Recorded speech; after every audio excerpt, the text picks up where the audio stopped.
आता तुम्ही म्हणशाल ही नळ असताना ही बादलीत पाणी घेऊन का भांडी धुते असे म्हणून. कारण की आज सकाळी सकाळीच पाणी चाललं गेलं होतं. ओनरने तर चढवलं होतं पाणी सकाळी, पण लवकरच संपून गेलं. 8-9 वाजेपर्यंतच पाणी संपून गेलं. मग काय करणार, जे बाथरूममध्ये पाणी भरून ठेवलेलं असतं टाकीमध्ये त्याच्यातूनच असं कामं आवरावे लागतात मग. आणि आमचा ओनर काही दिवसभर घरी नसतो, त्याच्यामुळे तो एकदाच पाणी चढवतो. आणि मी इकडे शंभूला खाऊ बनवायला गेली खाण्यासाठी, तोपर्यंत हा इकडे संत्री धरून बसला खाण्यासाठी. त्याला तर ती एवढी आवडली आहे की त्याचीच सोलायला लागला आणि शिकलाही एका दिवसामध्ये. बघितलं एकदा मला करताना आणि दुसऱ्या वेळेस त्याने स्वतःच सोलायला घेतली आणि म्हणत होता मम्मा ऑरेंज, मम्मा ऑरेंज. आणि मी म्हटली ना दिवस आजचा खराबच होता. आवरून होत नाही तोपर्यंत लाईटही गेली. डायरेक्ट संध्याकाळी लाईट आली. मग इथे शंभूला कार्टून लावून दिलं आणि मी गेली कपडे वाळत काढण्यासाठी.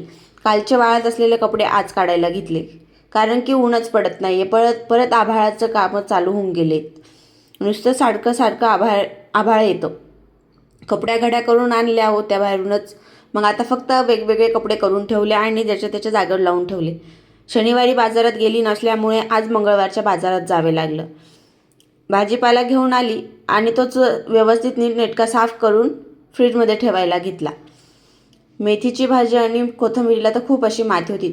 सर्व काही साफ करून ठेवून